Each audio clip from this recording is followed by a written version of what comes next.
Indonesia U23 akan menghadapi tim Guinea U23 di laga playoff antar benua untuk memperebutkan satu tiket Olimpiade Paris 2024. Pertandingan tersebut akan diselenggarakan pada Kamis tanggal 9 Mei pukul 19 waktu Indonesia Barat di Perancis.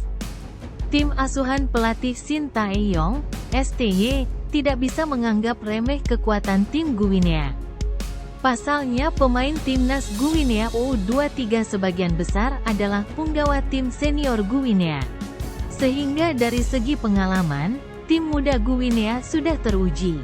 Pemain U23 Guinea berperan besar untuk mengantarkan tim yang memiliki julukan Sili Nasionale mencapai perempat final Piala Afrika 2024. Bahkan dalam ajang akbar negara di benua Afrika tersebut Guinea mampu mengimbangi tim langganan Piala Dunia, Kamerun.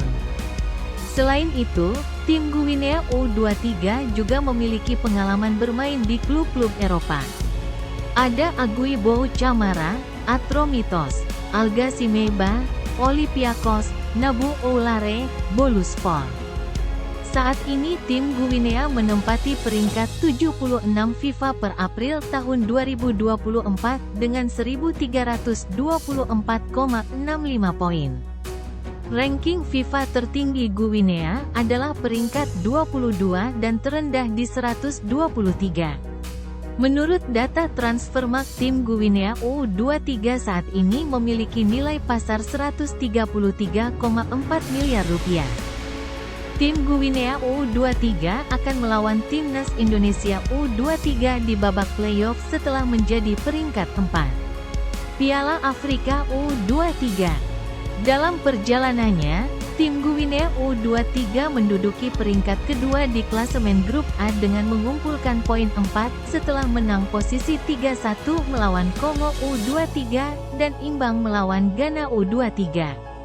Perolehan poin Guinea U23 sama dengan tim Ghana U23, namun berhak lolos ke semifinal setelah unggul selisih gol. Pada babak semifinal, tim Guinea U23 kalah melawan Mesir dengan skor tipis 1-0 dan kalah adu penalti 4-3 melawan Mali U23. Untuk kesempatan yang kedua bagi timnas Indonesia belum bisa dimanfaatkan secara maksimal oleh timnas Indonesia.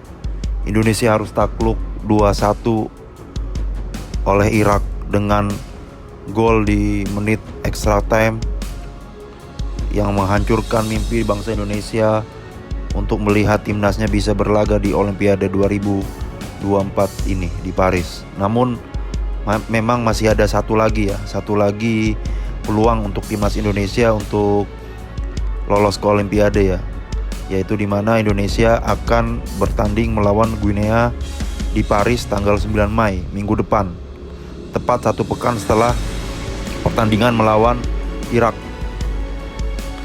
Dan kita harus melihat secara lebih mendetail bagaimana kondisi timnas Guinea yang dimana merupakan lawan Indonesia nanti di babak penentuan playoff Olimpiade.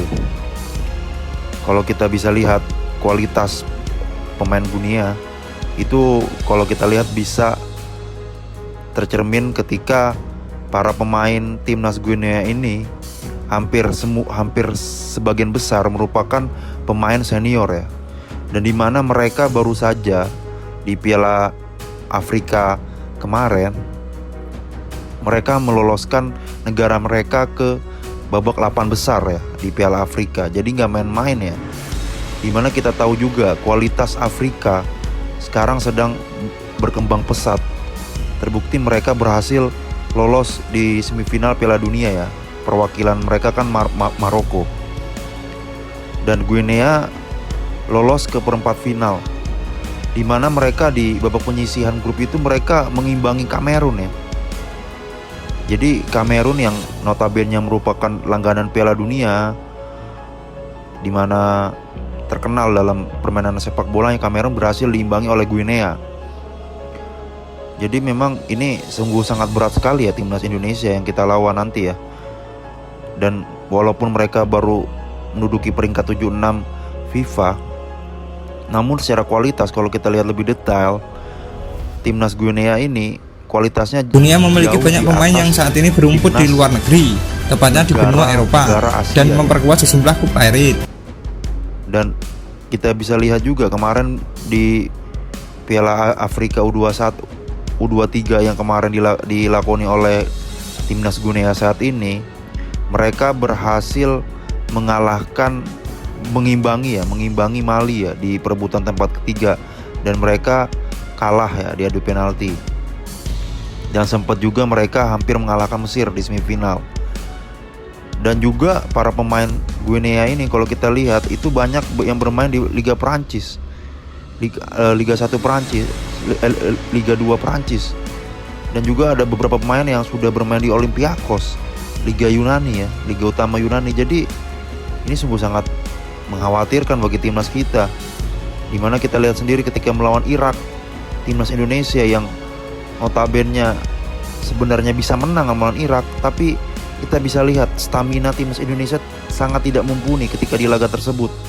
Kalau kita lihat dari seluruh laga timnas Indonesia di Piala Asia kemarin, mungkin kita bisa melihat bahwa tim negara yang paling gampang dikalahkan atau kualitasnya di bawah Indonesia itu Irak sebenarnya.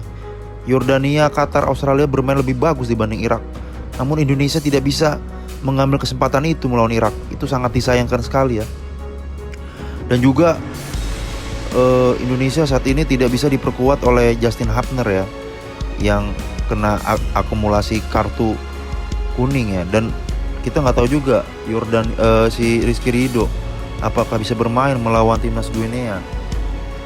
Itu sangat buruk sekali bagi lini pertahanan Indonesia dengan sisa stok pemain yang ada. Jadi memang sangat terbatas banget ya pemain timnas Indonesia ya, yang dijadikan sebagai pemain inti. Kita lihat saja, kita nggak usah munafik melihat pemain Liga 1 itu kualitasnya sangat jauh sekali dengan pemain yang bermain di luar negeri, dan pemain diaspora Indonesia tidak mampu bisa mengimbangi.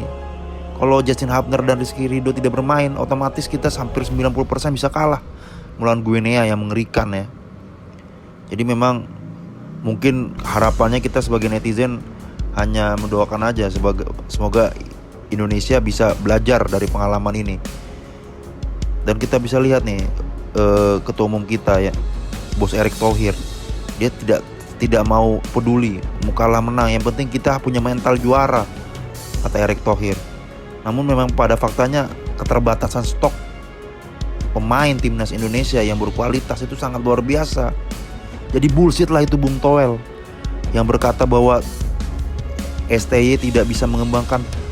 Ini orang udah gila atau apa nih Bung Toel ini, gue bilang.